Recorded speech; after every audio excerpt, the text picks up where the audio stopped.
What's up, everyone, and welcome to episode 280 of Two Amazon Sellers and a Microphone, brought to you by Solozo. And today we're bringing back one of our all-time favorites, Neil Twa, CEO, co-founder of Voltage. Neil's amazing. What they're doing is amazing, helping people scale, automate, skyrocket their Amazon businesses. I've had the fortune of meeting a lot of your team, some of your students. It's amazing what you guys are doing. And we're so excited to have you back on because we had you, I don't even know how long ago. It feels like forever ago. We had almost you 2 years ago. About 100 episodes ago, I think, based on Yeah, exactly. But you were 7 of those episodes. You did a 7-part series with us that I encourage everyone to go back and listen to because you dropped some amazing just tips, tactics, strategies, expectations for people. So everyone can go back and listen to that. But today we're going to talk about what's happening now. Like, what do we need to do to prepare? Now? What do we need to do? What's it take to launch an Amazon FBA business today? But Neil, yes, thank you so much for joining us. We love I appreciate being with my brothers from another mother in Missouri. That's right. I don't always get to talk. People are like, what happens? It's so good in Missouri. And I'm like, nothing, just fly over. Yeah, just keep going. Don't come here. Yeah, don't come. This is not some kind of reverse psychology moment where we're telling you not to come because we want you to come. I'm sorry, I love you, but just stay where you are. No offense. No, we love the beauty of the country and being out here, and it's great to be on episode 280. I want to be back for episode 420. Just so you guys can put that down on the, and we should do it on 420 next year if you guys get that at the rate you're going. So that'd be a lot of fun.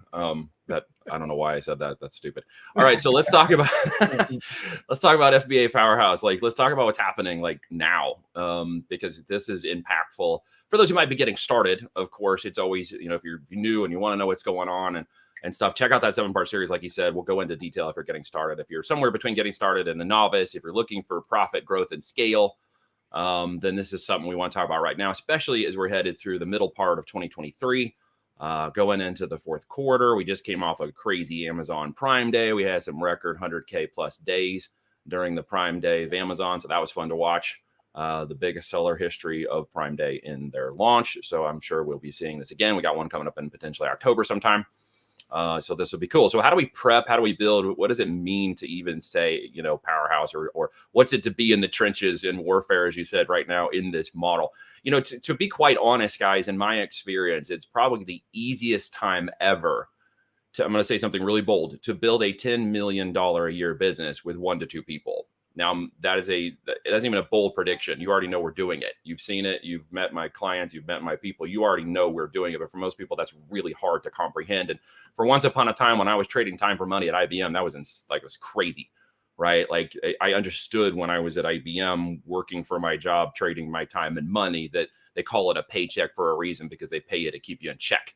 So that's why it's called a paycheck. And I got that. But now that I've seen the unlimited aspects of what I could not do 15 years ago, as recent as 10 years ago, it is now the most incredible time ever to be able to build 1 to 2 person teams that aren't even employee based and see revenues $1 million plus a month. Okay. And more importantly, profits in the 6 to 7 figures while doing that, because really revenues are vanity and profit is sanity. And we all know that these businesses create cash flow, and that's ultimately what's king. As we look to grow and build and create scalable assets, both Amazon and beyond, and put it in a saleable position. So as we look forward for this year, what are some opportunities if you're getting started right now versus if you're in the middle of changes you might want to make versus, hey, you're looking for growth and scale already in what you're doing. So let's go over those 3 areas, because hopefully that covers pretty much everybody that's listening on this podcast. If you're looking to get started, what does it take to actually get going? It does not take products anymore. Wow, this is going to be weird for your brain. I don't really talk about products a lot anymore, because the product and the data and the AI engines we have now and the data and analytics of 10 years of knowledge will find products that you can sell. That, what the heck do you sell and who do you sell it to are really 2 different equations anymore in this space. What you really need to be thinking about is brand. Okay, brand driven only. And what is brand driven only? Well, we understand it's a series of products, but most importantly, we need to understand it's a person or a group of people, okay, who we are set to serve for something better, greater, bigger, faster, higher, quicker, slower, whatever outcome or solution they're out to gain. And if you can really get your mind around that, because still so many people are talking about products, and I'm shifting that narrative because that was 10 years ago. Today it is brand. And what does brand mean from a product-driven enterprise? It means that I'm actually serving a wider audience of people who are looking for the solution that my brand can fulfill through emotion or physical products.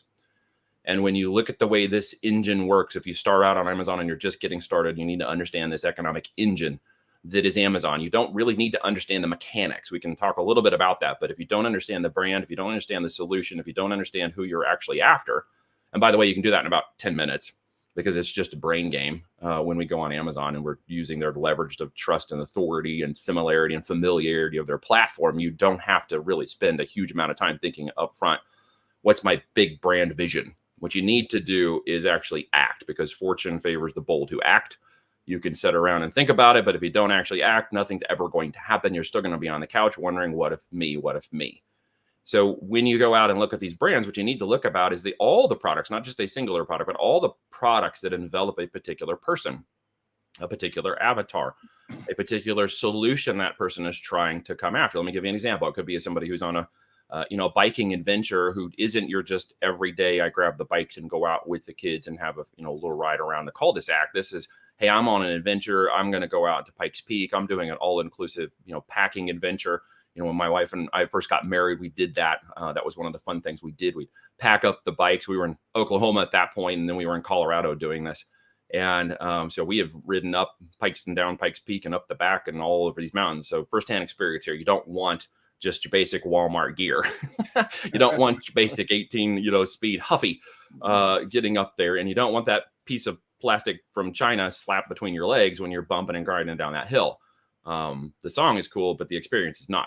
So when you're bumping and grinding, you want something that's soft and cushy and it's got a hole in it. So you got to be thinking about the solutions of somebody who's geared and oriented to that. And you also have to get past your limiting beliefs that, well, if I don't sell to that mass $20 or $30 audience, then I can't make any money with this because I can't sell the volume of units. That's a vanity metric, just like revenue. So what we want to look at is profitability metrics first. So as you're looking at that solution, you're defining that product.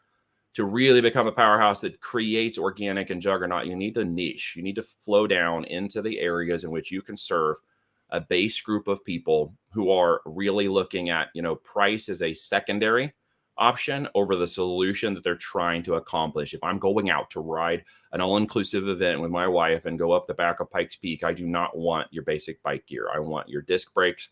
I want your better water bottles. I want the panniers that will stay on so they don't rattle off. I want the, good water bottle. I want the good equipment. I want a really nice bike seat. I want something that's soft, cushionable. It's got the hole in the middle so it doesn't bump and grind.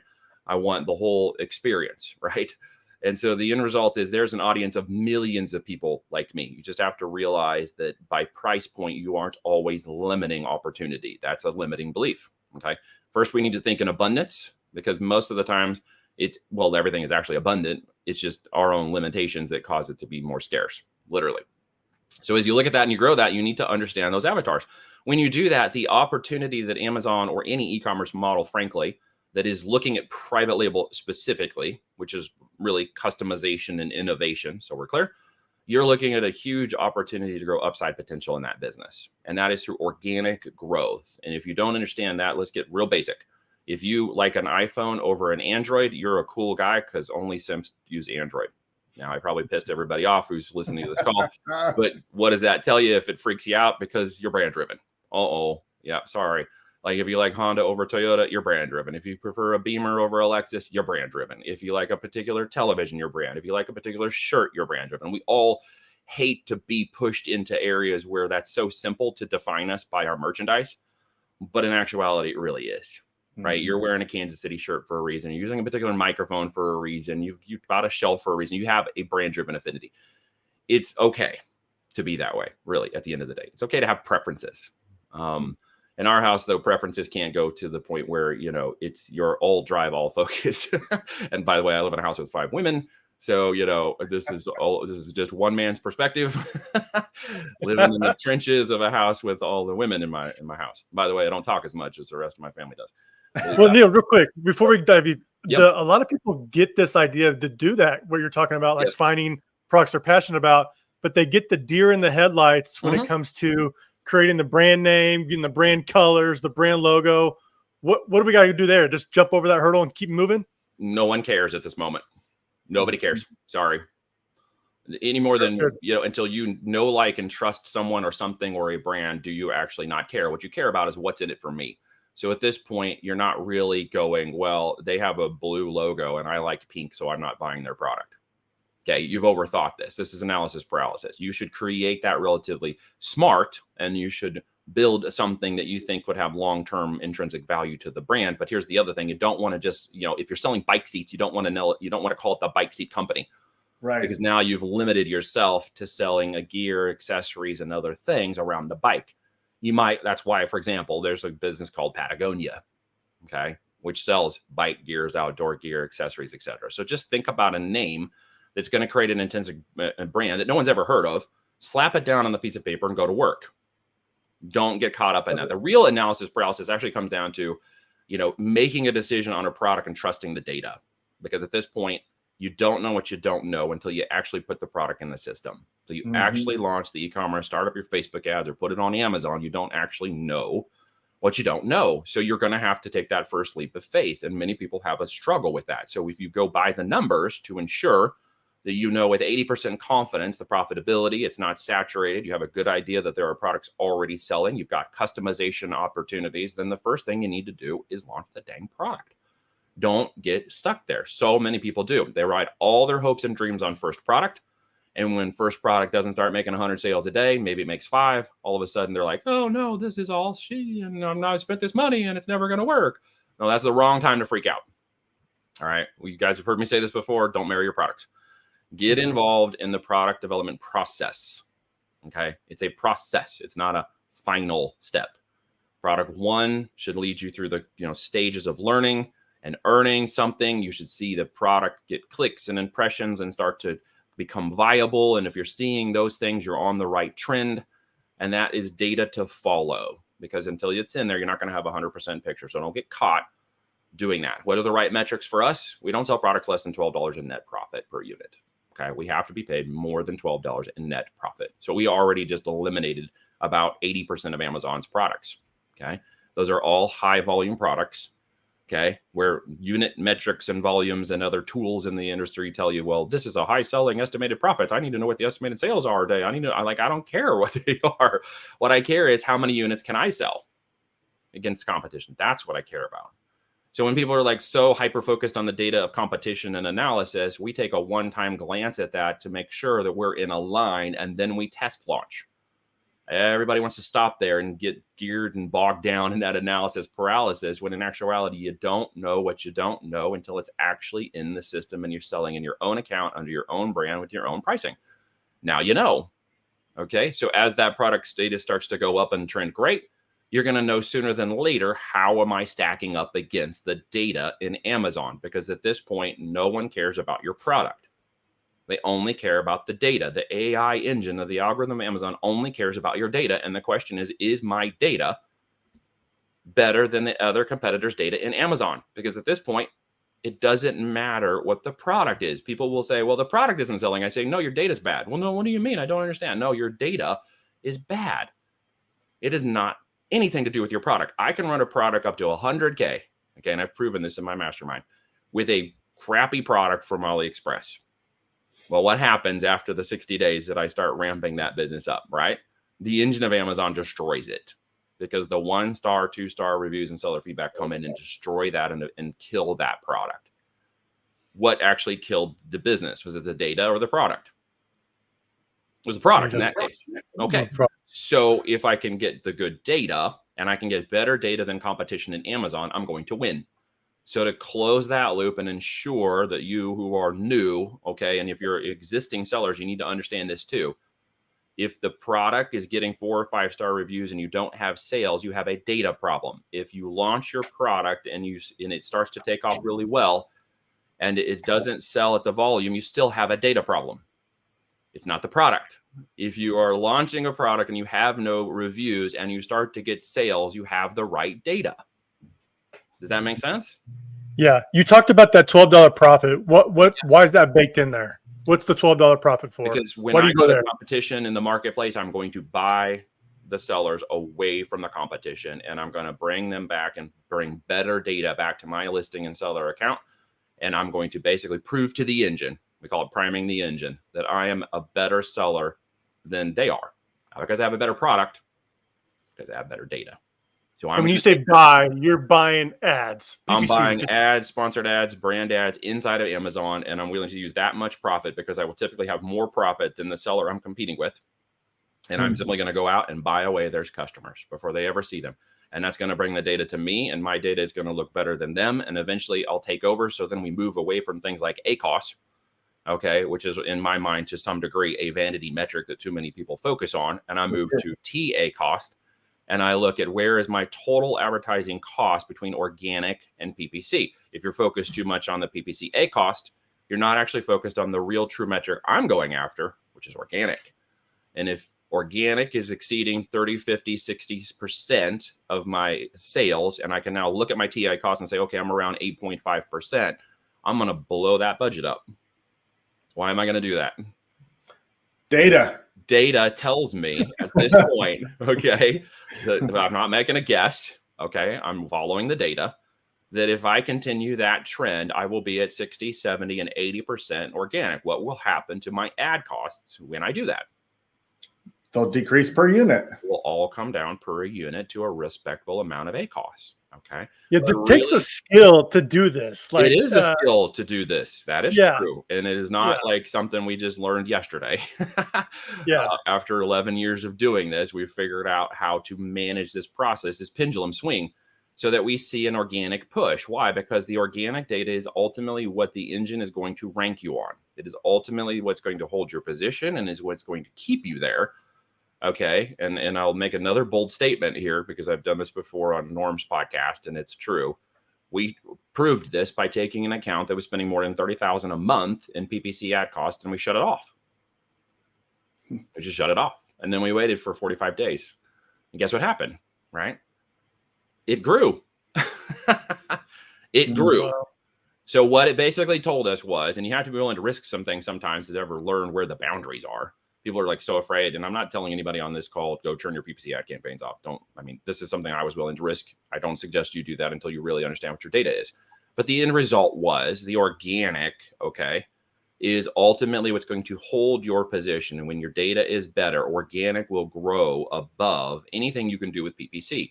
And I know that sounds weird. I know what you guys do, and I know why we're working with you. But it's important to understand that the PPC metric is like the gas pedal in a car that also turns into the cruise control when my organic ranking data is overtaking the data of my competitors. If I'm not in that metric, fail with the AI, you will fail. It will pancake. You will run a launch up, and then the product will go down really quickly. You'll run a PPC campaign, it'll go up, and you're like, and then you shut it down or start to turn it down. It's like, everything starts to fall off the backside when you start backing the PPC campaigns down. Then you start fighting over, well, my ACoS is too high. And then you try to do all these things to try to get your ACoS down to keep that sales metric up here. When in actuality, what do you have? What's your real problem? You're not converting on your listings, unit session percentage, mobile or desktop, higher than the two competitors the AI is currently ranking you against. And you are going to lose against them. Yep. Yeah. So make a better listing. Increase the viability of the listing, increase the conversions of the listing, and do not change 100 things when you try to do that. Change one thing. All right. If it's an image, go to PickFu. All right. Have PickFu's Seller Prime group tell you, okay, which of the next images you should be testing. Put it in there. Test it for 3 to 7 days. If it looks good, keep it. If it looks bad, put the other image back. This is where it gets really frustrating and patience has to kick in. Because a lot of people want instant and real-time gratification today. They're the 6 second reel. That's kind of dangerous because we're at 6 seconds. I think gorillas were at like 7, or was it apes? I don't know. Something is more advanced than we are now.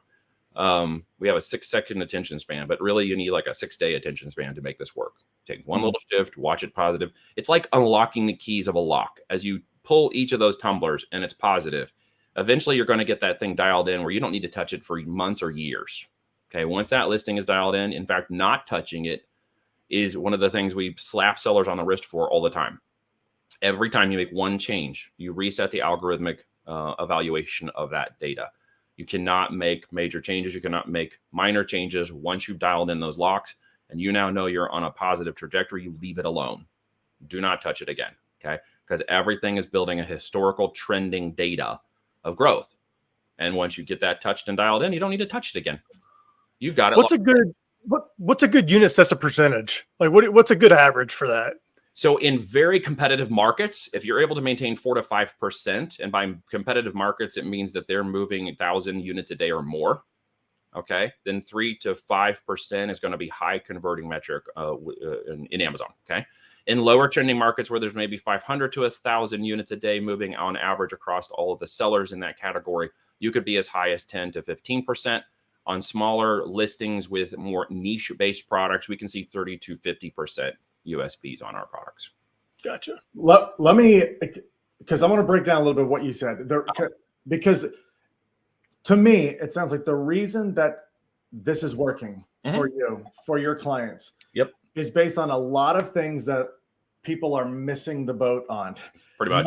Number one is you're picking products that the number of sales is relatively irrelevant. Like if people out there that are doing product research and they're using Helium 10 or Jungle Scout, all those products that show like millions of dollars in revenue and hundreds of thousands of sales just pop off that page to them. And they're missing the fact that those are $9 products with maybe a $2 profit in it. And there's no way they can do what you're doing with those numbers. It's impossible. How are you going to do these ranking launch PPC campaigns that are costing $2, $3 a click? You can't maintain it. Yeah, you're fighting an uphill struggle that you'll lose against. Now, it isn't you shouldn't do those products. It's when you should do those products. I'm going to throw a caveat. Okay. Yeah. So when could I do a product where volume would matter to my brand, but not all profit? Once you've already built a brand, potentially? Once I've already built a brand. Once I've already built a brand where products are out there, I can, and you might know this in the marketing world, is like a lead gen or a lead magnet or right. So in that way, I could go back and identify a product that might be a $29 or a $19 product that I know is in my niche, in my brand, in my area, but I didn't start there, of course. I could go back and launch that product to increase the volume of units moved, even if I'm only moving $1. Why? Because I'm not going to need to push the PPC like I did on the original products because brand is now taken over. Yep. And I can add that product in and watch volume kick in relatively fast. And my data in my seller health account that is positively increasing above all the metrics and the ones you don't see in the seller health account, by the way, is now increasing organically. If I go back and launch that product, it will automatically start to rank in the first 5 to 7 pages as soon as I launch it, not doing anything but taking the brand data and organic data of my account and launching that product inside of there. So those low volume products will take off extremely fast, even without PPC. Okay. And when they do, they start generating lots of data and they start generating lots of sales and they start generating lots of places on Amazon where people see those products and they look into that product and they see that maybe it's a $19 product, but then they realize I'm selling these other products that are of higher price points. Okay. And I've got them touched. Once they touch them, once they buy that first product through packaging, post-purchase and other mechanisms, I can then introduce them very quickly into my other products. Now I've taken that economic engine and I've basically thrown in a high volume product into it and turned it into a lead magnet. Everything you're saying is making perfect sense. I mean, I keep going back to that $12 baked in profit that minimum. I like the 24, 36, 48 too, by the way. Yeah. Well, no, I think there's a few things that happen there. Number one, there by default, there's less competition in those, and a lot of times in those markets because of there's a little bit of a higher cost in entry. There's a barrier of entry. Yeah, yes, barrier of entry. But you can do a lot of advertising with $24. I can do a lot of advertising when most of my competitors are only at like $8 to $12 in profit per unit. When I can go spend $8 to $12 acquiring their customers, how does that change the game? It means it's just a matter of time that I will dominate their market. Okay. And how fast I can dominate their market at that point will be determined by my conversion rates and the quality of my listings. And of course, closing that gap by creating a better than product that I know will get 4 and 5 star reviews. Yeah. Once that loop closes, that data simply gets validated in the engine. That's the cycle that it's looking to complete. At this point, the customer is Amazon's in channel 1. Now, I know a lot of people think that's a freaky thing. And if they're listening to this, you probably already understand the pros and cons has been covered about that in the past. I'm okay with that to prove the brand, prove the model, prove the data, prove the market segmentation of my particular brand, and then prove the upside potential of that. Should I go mass marketing? Should I call up my friends at QVC? Should I go out to retail? Should I contact my mentor, the guy that created the ad seen on TV, and go out and move this into bigger spaces and open the Shopify account and pull all the assets together that I already know work, put them out there into Google and Facebook and YouTube and TikTok and everywhere else, and start generating that customer acquisition strategy and basically doubling my business? By the way, pro tip, just get it to 5% of revenue on one of those secondary channels, and you can add a single point and potentially double the value of your business, valuation, by opening those multiple channels, plus lowering risk across those 2 to 3 channels. So we will typically go into retail or Shopify. That's it. Those 3 locations create that tripod of profitability. And as a buyer of businesses, to be very clear, Voltage buys and invests in these companies. We buy our opportunities to buy our client businesses when the time comes and they're ready to sell off market as part of what our strategy is. So we're like a mini boutique. We were doing this before SPACs and Amazon aggregators were cool. I think I told you guys we got almost sucked into that once upon a time and turned it down, which I'm grateful we did after knowing the capitulation, consolidation, and crashes that are occurring in that marketplace. Stay out of that. But it is the model that we deploy to build, grow, scale, and exit. And then in our investment groups, acquire those businesses. So as a business buyer, what I'm telling you is something that I both run, do, and purchase. So I'm looking for those businesses with 2 or 3 other legs on them, even if they're only taking 5% revenue of those secondary channels, as long as they're open, as long as they're gating customer data, as long as they're started and they show the upside potential and growth, we can come in and add gas to fire.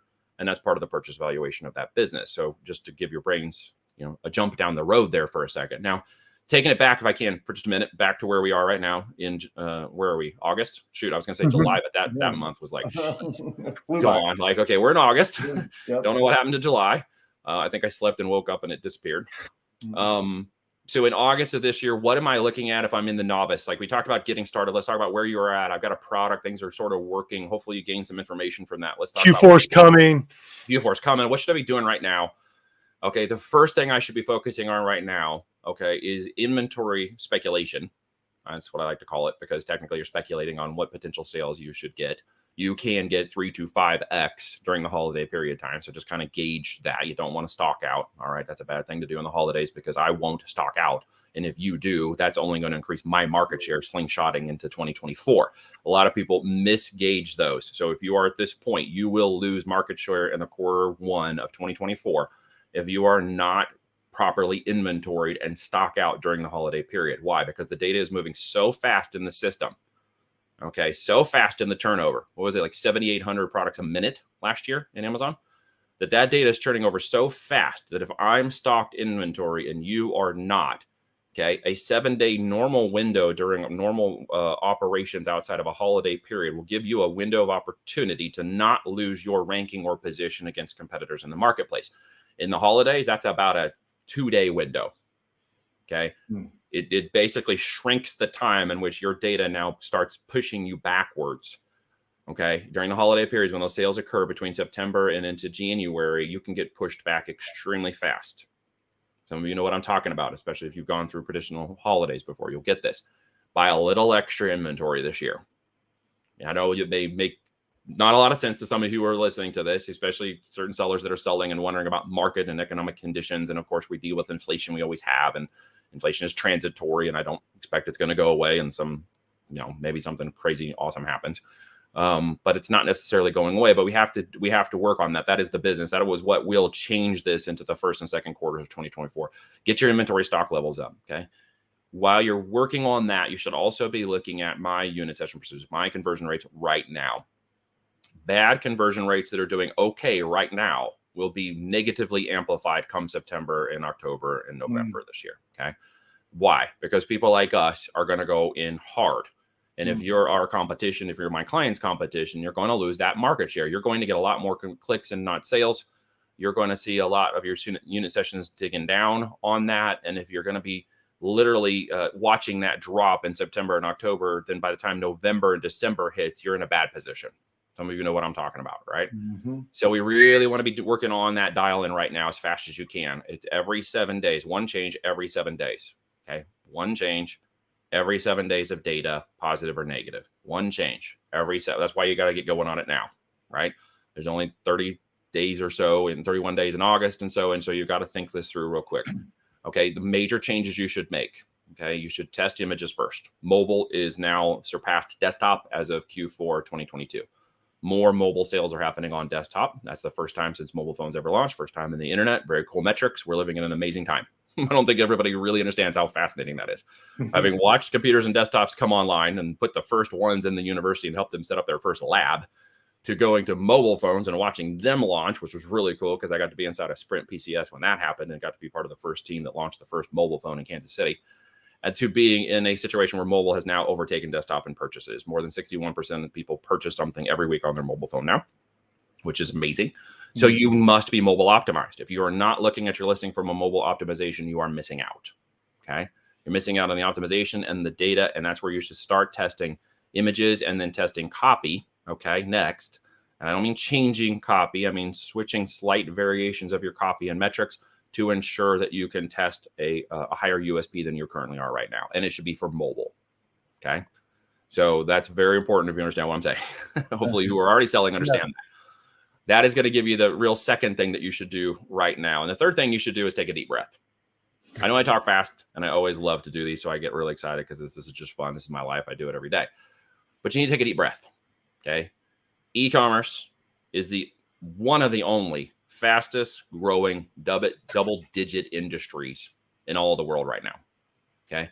All seller accounts in our industry are really up. If you're doing a great job, they are in my business builder group. And everybody that's working with us is seeing gains. Okay.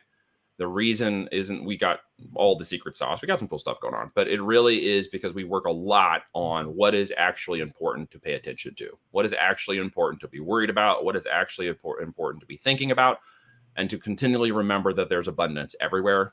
Even if you aren't feeling it right now, it doesn't mean it doesn't exist. Mm-hmm. So you need to change that mindset, right? And I can't tell you that a lot of affirmations and Facebook reels and, calling it out to the universe is really going to change that.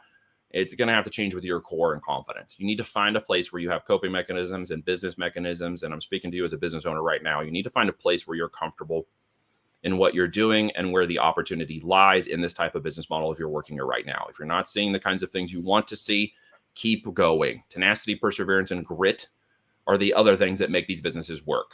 It isn't the mechanics, because Amazon's got that in that channel, right? They got that mechanic thing like done. You just need to get off that. You need to be thinking about, where you are, where your opportunities are. Be smart, be wise with your capital, and be intentional with your time. Okay. If you're working 40 hours a week on this business, you're spending too much time. Mm-hmm. 15 to 20 hours a week of very intentional, focused on revenue generating activities. And you do not need to spend any more time than that. The devil's playground is idle hands. And if you're spending 40 hours a week tweaking things, playing with things, worrying about things, doing things, you are wasting time. You're masking activities, productivity, and that is not going to do anything. Go out, take a walk, play with your kids, have some fun, go on a hike, do something else. That's the tip. That is such a valid thing. I wish people should just listen to this all over again. Neil's spitting fire everywhere. But I was just talking to a seller, and he's like, I want to work on my Shopify, and then I want to work on my inserts. I'm like, dude, you're not even selling like 10 units a day on Amazon. Don't even worry about that stuff. Don't worry about it. We have a saying out here in the country, can't ride two horses with one ass. Amazon, okay, until you're doing 500 units a day minimum, you have not overtaken the market share or capability of your market segment. So don't, and you literally, guys, all the other activity crap you hear everybody talking about with the Lambro skinny jeans and the Hopium gurus is not, okay, is not going to get you more traffic on Amazon. It's not. I know they tell you it is, okay, but it's not. Okay, I'm going to recorrect my statement. It's not that it won't help. It's when to do it. They're telling you the wrong time to do it. Okay, it will help later once you define your brand, once you know your USP, and once you're locked into the data. And how do I know that's happening?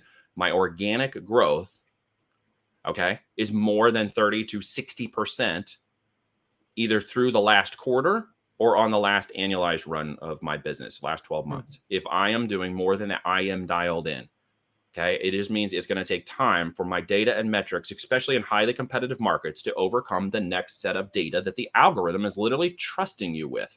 There's no human making this decision on behalf of your business on the other side. It is an artificial latent semantic search engine. Okay. We developed these in Armonk during my IBM days. I know exactly the inner workings of this system, and it is all decision-based and it's all knowledge-based, and it's all determining whether or not your product data is better than your competitors. That's it. And once you figure that out, it doesn't take you a lot of time to change that. Okay. Daniel was dialed in. The one thing for him that changed his business last year was he took a leap of faith, okay, educated leap of faith in the data, and it gained about $500,000 in inventory. Okay. And then by the time he got to May, after that was deployed, he was around $150,000 a month. What happened in June? He overtook the data of his competitors and he went to $300,000 a month. Did he do anything differently? Did he work 100 hours? Did he like have some miraculous campaign that took off? Did he do some sort of TikTok dance and twerk, about his brand? No, he didn't do any of that crap. Right? It literally, his data overtook the next two competitors in his niche. As soon as that happened, millions of page one became available to his keywords, and you will not get access to those keywords until your data is better than the competitors. It's true. It is 100% true. And once that happens, boo, and now you got a hypergrowth problem. And if you aren't prepared for that, okay, you can't handle it. If you have a 5,000, unit inventory and that's what you're running on, and you have all the right data and metrics, and your competitor is running on 10,000 units, Amazon Engine is not going to reward you and start sending you more sales than them. You have to understand this. You got to get to 10,000 or more units over a 2 to 3 month period. Prove to that data algorithm that you're better, and then it will reward you with the traffic. And your business will level up. It's all data. We overthink this. Well, we overthink it because because we're told to.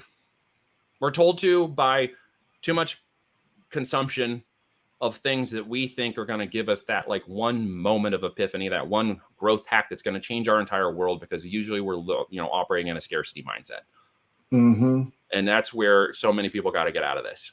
They got to get out of that mindset, because it has nothing to do with the success of your business in an algorithmic driven enterprise like Amazon.com. It doesn't. You're laying it out really clearly. And I think everyone gets lost in all, you watch YouTube or watch all these tips. It's like 10,000 tips that you could do. 24 hacks to this and 59 AI those. And it's like, oh crap. But correct me if I'm misstating anything here, but sure, go ahead. Amazon is brilliant in what they want to get the products that convert the best in front of their customers. That's right.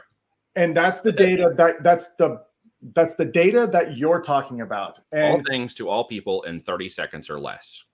Exactly. So, we see this all the time. If you're not focused on the things that improve the conversion rate of your product, your ads don't work as well. You could be bidding high and still not getting the placements that your two competitors that are better than you are snowball uphill in July. Yeah. So you're right about yes. Do you need a good advertising strategy? Absolutely. 100%. But what's going to move the needle once you have all the right things in place is like you're talking about is, can you make a change that gives you a 0.5 percentage bump in your unit session percentage? And if you see that, leave it alone and let it ride for a while. Okay. The other thing I mentioned, and you just hit this, and I'll follow this last point through. When that 7-day window occurs and it's a positive change, leave it for 21 days. Don't touch the listing again. I know this is going to be hard for some of you to hear, because this does take months to get this figured out. I know you want it to happen in days, and my friend was on Facebook and blah, blah, blah, blah, blah. Sorry. Again, instant gratification is not what makes these businesses go. Think in 2, 3, 5 year increments of these businesses, right? They can create generational wealth opportunities when you do that right. That is your chance for achieving financial freedom, that gets you out of the grind, that stops you being in check with your paycheck, that will give you the opportunities you're seeking. But you're going to have to get off of that desperation move and out of that scarcity mindset to make it work. You don't touch that for the next 21 days and watch what happens. That 0.5% increase over that time frame could level up your sales 2 times where it's at now because the data has now been validated by the algorithm to be better than the lowest hanging competitor that was next to you that it was currently evaluating you against. And you got to let it ride. Once you do, go to the next micro change. That may take a 1% increase. That could make dramatic changes. The best thing for you to do is to really learn how to get it in the system right from the very beginning. There's a score that Amazon keeps, and it attacks you against a 100 percentile perfect data set when that listing goes live, the moment the inventory is checked in. From that point on, you either keep that score or you lose it. When you lose it, it's very difficult to get it back. And how do I know that? Because I used to program and build these systems on scale at the enterprise level. And this is a learning latent semantic engine. It assigns you a score, and then it determines. So the sooner you can keep your score or set your score with the system from day one, and in the first 7 days after that product goes live, okay, then you are literally set up for success with that product. And it has nothing to do with the product. And some call this the honeymoon phase. Is this the honeymoon phase everybody refers to? Oh, I don't, that was a stupid metric that someone named that. We were doing this years ago when we realized that, how do we rob the train and create this opportunity? And it's like, we built a system of validation and testing. And I may or may not have had a bunch of accounts, I don't want to say this out loud, that helped me determine that this algorithmic ranking was similar to the ones that we'd used in the past. And why was it ranking? When was it ranking? What quality scores was it giving every section of the page? And how were people actually moving across the page? And by the way, they move in an F format. So as you see them coming down on the left and then going to the right and then coming out like a F, if you literally go to an Amazon listing page and draw an F, big old F across that page, that's exactly how people are moving on that listing on desktop. Mobile is very different. Okay. Mobile is literally like a 1, 2, 3, 4 straight shot down the line. And it starts with your images. Okay. Images, validate, copy, validate, push, click, add to cart, go. Boop, boop, boop. That's why mobile is really fascinating and why the highest conversion rates will come off mobile. Damn, man. So Neil's got a podcast called High Voltage Business Builders. I do. And he I spits need to have you guys on everywhere. Yeah. I need to have you guys come on and talk about the PPC side of things, because I know we, in full transparency, Voltage is working with Sellozo now, bringing my clients in. We're bringing in our accounts. We've been using other services for years. I know you guys have matured your platform quite a bit in the last few years, which has been really great to watch. The things you do, you're highly intentional. You're very, advisable, and you get involved in what's actually happening, which is really cool. And we don't have that level of connectivity with our other platforms, which is why we're switching. So guys, if you are needing that and you're listening and you're not a Sellozo person, go check it out. You're going to enjoy it. We've enjoyed it. The team is loving it. And this is going to be really, really cool for our coming year to really get some of these things dialed in. So we're super excited about seeing that happen. And, plug for you guys, because you're really cool and you need to come on my podcast sometime and talk about that. Well, we would love to. We would love to. And I know that there is a lot of people listening right now who are fascinated by what you're saying, and they're either have started their journey or this is what they're looking for. They've got the right mindset. They like what you're saying. How does somebody reach out to you and get a part of Voltage and all the things that you're doing to help people grow? Sure. Well, one small action is going to be better than a dump full truck of self-help books, guys. So if you're going to be sitting around doing manifestations and try to do anything, maybe today you manifest a link. Go over to voltagedm.com while you're doing your trying to get your life in order. We'll go talk about some bold things. You'll talk with me directly. No one gets into my mastermind without talking to me first. I only open it for 5 to 7 people. I'm looking for the right candidates, right people. You need to understand that this is a business building and consultation arrangement. I'm not a course. I'm not a program. And I'm not a self-help guru. I'm going to tell you things you probably don't like to hear. If you're already an existing seller, you're not going to like what I have to tell you. But if you listen and do the work, you may be like David LeBlanc and turn it around. He was doing, 6 months. He was basically making his manufacturer and Amazon money. He came in 5 months later. We have him at multi 7 figures, 20+% net profit. And he's growing and double down every month on his business, which is fun to watch.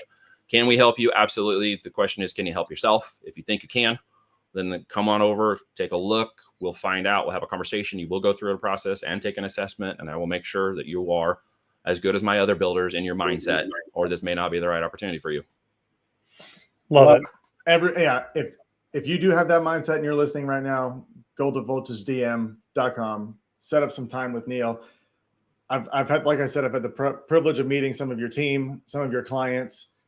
I mean, they are creating some amazing businesses. And I love also the fact that you get them primed to think about the exit Yes. early From the beginning. Everything from the way your business is structured, from the way that you're handling your finances, everything that is important to get the best exit possible. Yes, sir. I'm not buying Yugos, so don't bring me. You can bring me your Yugo, and we can turn it into a Ferrari, but I'm not buying any Yugos. So we're not on the used car market. So, bring your best. Oh man, guys, I love the time. Appreciate you so much. Yes, Neil, you always spit fire. I love it. And you're always welcome on the podcast. We love it. So thank you so much, Neil. 420, guys. We got to do it. Chris, we got to crank out some episodes. Everybody's going to think I'm a token. Right? Guys, I don't do that. I just think it's funny. That's my disclaimer. Oh, man. Neil, thanks so much. Thanks, everybody, for tuning in today. It's been a blast, and we'll see you on the next episode.